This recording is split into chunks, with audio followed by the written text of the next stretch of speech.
Why the McLaren F1 has gold in the engine bay. Why does one of the greatest supercars ever made have real gold inside its engine bay? The McLaren F1 is famous for its incredible performance, but there's a detail hidden behind its engine that sounds completely crazy. Built in the 1990s, the McLaren F1 was designed to be much more than just a fast car.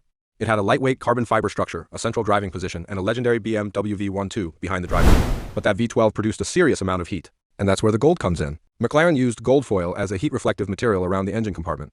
Why gold? Because gold is highly effective at reflecting radiant heat. The goal wasn't to make the engine bay look expensive. The engine bay was carefully designed around heat management. It was to help reduce the amount of radiant heat reaching nearby components and the carbon fiber bodywork. Basically, McLaren was using one of the world's most valuable metals for a very practical engineering job. And this wasn't some random piece of gold stuck inside the car. The McLaren F1's BMW-built V12 sat in a tightly packaged engine compartment. So controlling heat was extremely important.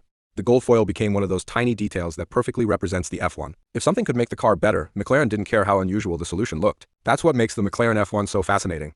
The gold wasn't there for luxury.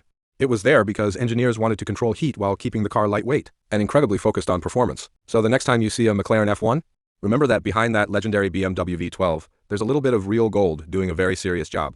Would you put gold in your engine bay if it made your car perform better?